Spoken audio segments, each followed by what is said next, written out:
Shri KU Janeesh Kumar.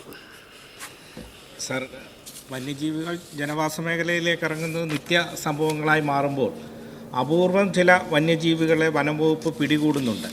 ഉദാഹരണത്തിന് കഴിഞ്ഞ ദിവസം തിങ്കളാഴ്ച കോന്നിയിലെ തണ്ണിത്തോട്ടിൽ സമീപവാസിയുടെ കിണറ്റിൽ വീണ ഒരാനയെ ആ കിണറ്റിൽ നിന്ന് രക്ഷിച്ചു വിടുകയാണ് വനംവകുപ്പ് ചെയ്തത്. കൂട് വെച്ച് പുലികളെ പിടിക്കുന്ന പുലികളെ തൊട്ടടുത്ത കാട്ടിലേക്ക് തന്നെ വിടാൻ പോയ വനപാലകർ തിരിച്ചു വരുന്നതിന് മുമ്പ് തന്നെ പുലി ആ വിട്ട സ്ഥലത്ത് വരുന്ന സ്ഥിതിയാണ് ഇപ്പോൾ കാണുന്നത്. അപ്പോൾ മുമ്പ് നമ്മൾ കോന്നി ആനക്കൂട് ഉൾപ്പെടെയുള്ള ആന പുനരധിവാസ കേന്ദ്രത്തിലേക്ക് സുവോളജിക്കൽ പാർക്ക് പോലെയുള്ള സ്ഥാപനങ്ങളിലേക്കും എല്ലാം മാറ്റുവാൻ ആവശ്യമായ നടപടികൾ സ്വീകരിക്കുമായിരുന്നു. അത്തരം നടപടികൾ തുടരാൻ കഴിയുമോ എന്ന് വ്യക്തമാക്കണം.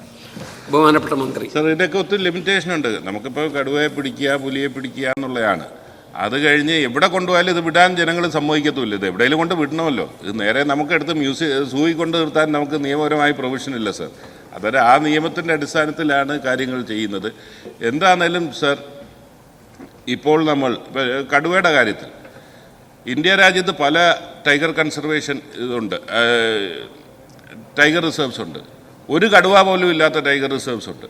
പക്ഷേ നമ്മൾ ഈ ക്യാരിയിങ് കപ്പാസിറ്റി പഠിച്ചു വന്നതിന് ശേഷം എക്സസ് ആണെന്ന് കണ്ടു കഴിഞ്ഞാൽ നമ്മളിപ്പോൾ ഓൾറെഡി ഇന്ത്യൻ എയർഫോഴ്സുമായിട്ട് സംസാരിച്ചിട്ടുണ്ട് ഇതിനെ ക്യാരി ചെയ്യാൻ വേണ്ടി മറ്റുള്ള മേഖലയിലേക്ക്.